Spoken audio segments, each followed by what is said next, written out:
그런데 뭐 카톡에 번호가 막 2, 30개 쌓여 있어 한 사람한테. 그럼 뭔 말을 했는지 보여야 될 거 아니야. 그런데 그러다가 조금 괜찮은 거를 나의 나에게 기능을 활용합니다. 제가 여러분들한테 카톡방에다가 가끔씩 나에게 하는데 주간 일정 같은 거는 제가 나에게 하죠. 이렇게. 그럼 제가 어디서 퍼오는 거 아닙니다. 어제 유튜브에 올려놨는데 어떤 분이 좀 좋게 이야기를 해주셨어요.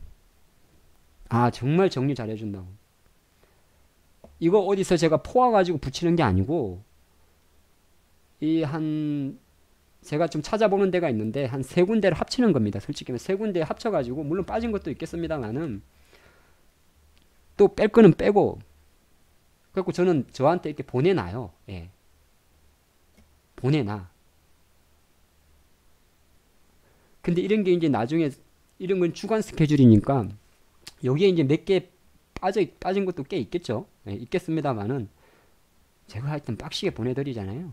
그거를 나에게란 기능을 많이 활용을 해보세요. 알았셨죠? 그래서 일단 무역 분쟁에 대해서는 최악은 지났다가 증시 반등이 포인트입니다. 물론 완전 해소된 게 아니니까 속칭 말해가지고 잔파동은 있겠죠. 그쵸? 오늘 하이닉스가 빠지는 것도 마찬가지 아니겠어요?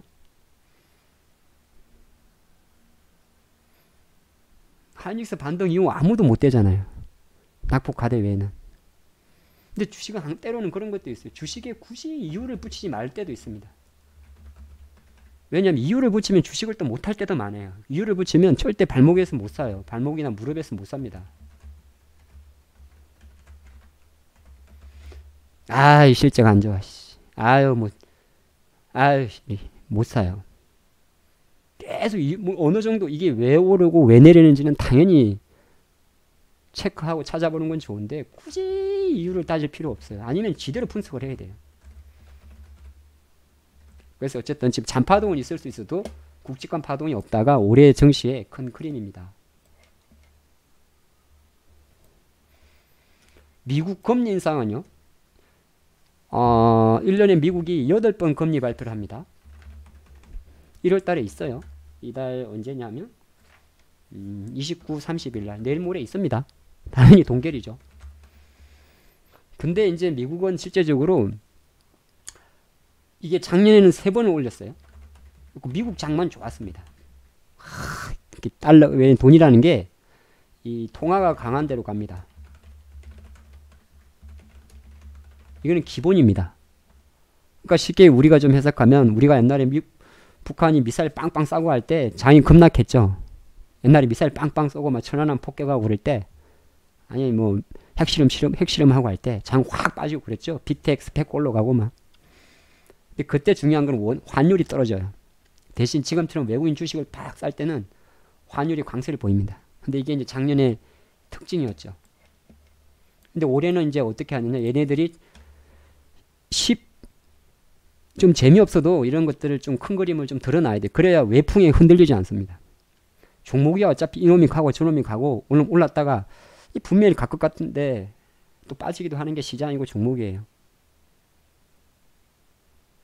영원하면 없거든요. 예, 어쨌든 그런데 근데 올해는 이제 잘해야 2번, 잘해야 내년에 1번이라 합니다. 그럼 2020 이게 무슨 말이냐면 올해는 2번 올린다 그러고 내년에는 1번 올린다 그럽니다. 그런데 무리인데 말입니다. 3월에 올릴 확률이 있어요.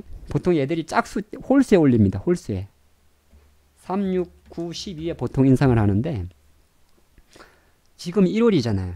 3월에 올릴 확률은 상당히 낮습니다. 거의 뭐 저는 0%라 보고 있어요. 지표가 좋아야 올리죠. 잘해야 6월이기 때문에 최소한 6월 되기 전까지는 금리 이야기는 시장에 나올 일이 없습니다. 그게 제가 드리는 포인트예요. 금리 이야기가 나올 게 없어요. 그냥 뭐 시장에서 이야기하는 대로 뭐 도비시하다. 스펠링이 생각 안 나네. 비둘기 파적이다 이렇게 이야기를 한단 말이에요. 도비시하다. 비둘기가 도비인가 보더라고요. 도비. 예. 비둘기 뭐 한강에서 닭둘기인 줄 알았지. 어쨌든 네, 도비샤다 그러면. 자, 요건 이제 요렇게 끝나요. 그죠? 그럼 이제 금리 이슈도 별로 없습니다. 중국의 성장률은 상당히 중요한 겁니다. 단순하게 중국 상해 증시가 오늘 많이 빠지네. 빠지면 빠져라. 단순하게 중국 짱깨 어디 갔냐? 네. 중국 상해 증시가 오르는 것도 당연히 중요하죠. 근데 한번 이걸 여러분들이 이거를 이렇게 한번 생각해 보세요. 어찌 보면 이게 미친 거죠. 그리 생각하는 게 낫습니다. 2014년도 상해 증시가 2000포인트에서 5000포인트 올라갔던 이게 미쳤던 거죠. 예, 잘못된 거죠. 지나친 슈팅이었죠. 아, 요거 2007년. 그러니까 이거를 그냥 종목이라 봐보세요. 그 2006년 7년도에 너무 많은 버블이 끼었잖아요. 그거 아직까지 해소 중입니다. 딱 10년 동안. 그리고 2014년도 한 번 더 뛰었었고. 근데 이때의 하락폭보다, 이때의 반등폭보다 이게 조금 얕하기 때문에 제가 볼 때는 올해 중국 증시는 3000포인트 이상 충분히 갑니다. 진짜예요. 3000포인트 충분히 가요. 그러니까 중국 증시가 3000포인트 간단 말은 무슨 말이냐면, 이게 되게 중요한 이야기예요. 성장률이 바닥이기 때문에 사실 중국이 올해 잘해야 돼요. 재수는 없어도 중시 입장에서 중국 놈들 진짜 재수 없죠. 죄송합니다. 짱깨 놈. 근데 올해 진짜 잘해야 됩니다. 중국이. 얘네들이 뭘 지금 1월 달에 엄청 유동성 정책을 펴요. 금리는 안 합니다. 이놈들. 금리는 안 건드리고 돈만 풉니다. 중국이 지금 올해 계속 돈을 풀어요. 그게 이제 예를 들어서 최근에 좀 흐름을 보면 우리가 치준율이라고 하는데, 예, 이게 이제 이런 거 다 배워두면 여러분들 나중에 퀴즈 나가면 경제상식 잘 맞춥니다. 예.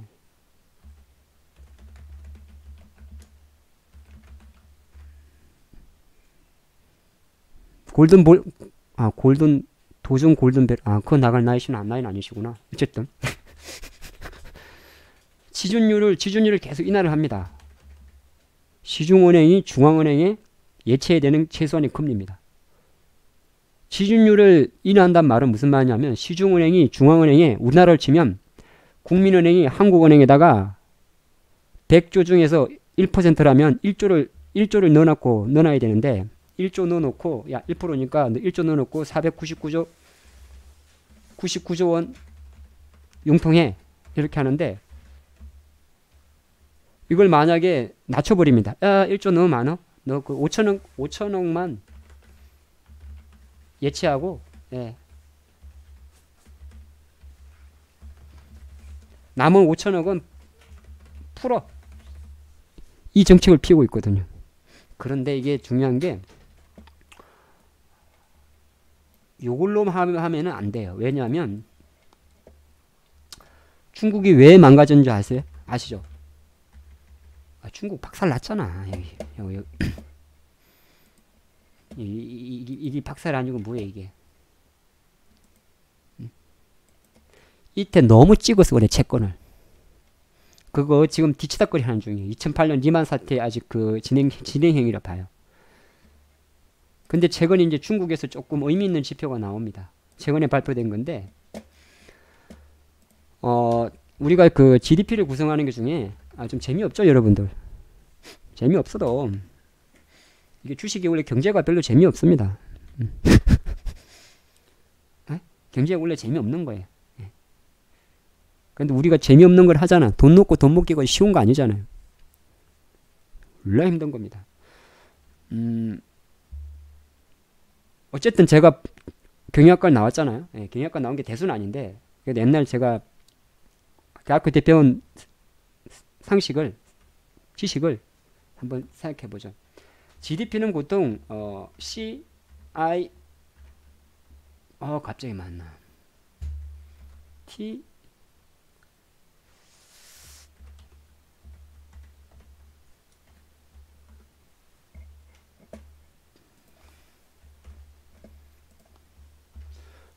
보통 이렇게 구성이 됩니다.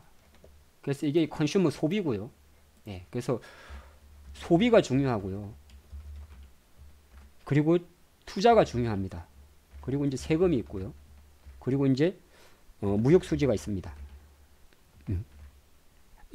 X가 수출이고 M이 임포트 수입입니다.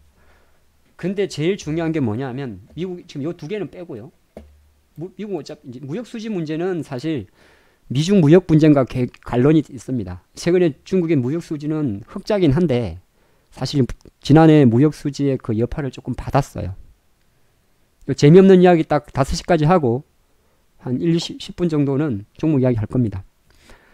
그래서 무역 수지 같은 경우는 실제적으로 무역 수지라는 게 이제 수출 빼기 수입입니다. 그죠? 수출 빼기 수입이에요. 근데 가장 중요한 거는 이 두 개가 맞춤이 돼야 됩니다. 소비가 살아나야 되고 기업들이 투자를 해야 됩니다. 지금의 한국 경제는 둘 다 마이너스인데요. 근데 여기서 조금 재미난 게 사실은 투자가 조금 감소하는 게 좋아요. 지금의 중국은. 그리고 요 소비가 증가하는 게 좋습니다. 좀 아이러니하죠. 계속 너무 많은 지나친 투자는 예를 들어서 중국이 뭐 말하는 인프라 투자, 뭐 지나친 투자는 실제적으로는 나중에 2008년도 이후에 중국의 지금처럼 도미노로 돌아올 수가 있어요. 지나친 과잉 투자가. 투자를 하려고 그러면 부실채권이 생기거든요.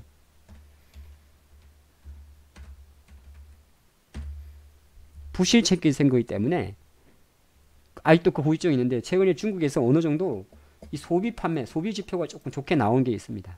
그래서 저는 여기에 조금 포커스를 두고 소비 증가보다 투자안이 조금 감소하는데 오히려 포커스를 두고 있어요. 그래서 상하 증시는 올해 3,000포인트 가능성을 열어둡니다.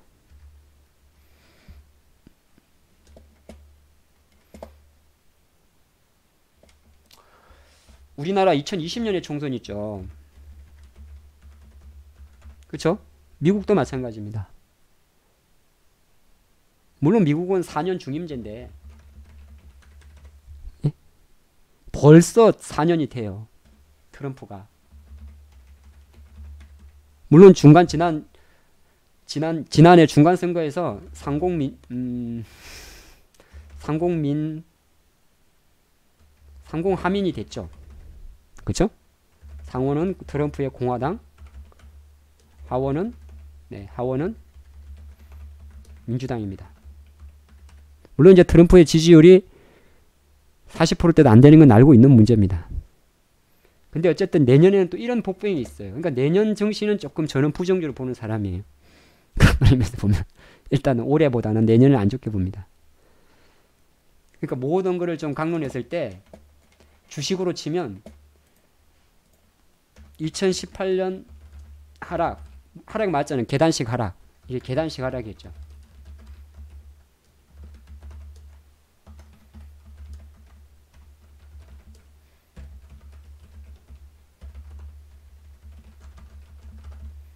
이렇게 표현을 합니다.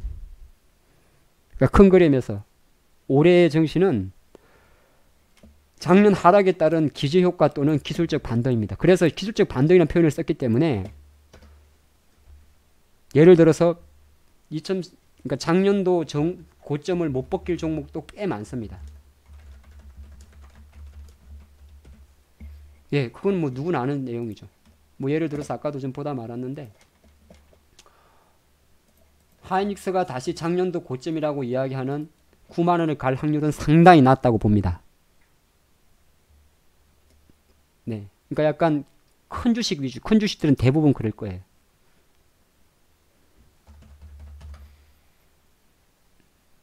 LG화학도 마찬가지. 다시 45만원을 갈 확률은 되게 좀 낮게 봅니다. 뭐 2차전지니까 조금 다르겠습니다만은. 그거는 이제 우리가 한번 생각하고 있어야 될 부분이에요. 뭐 예를 들어서 신라젠이 다시 15만원을 갈 확률은 상당히 낮다고 봅니다. 셀트리온이 다시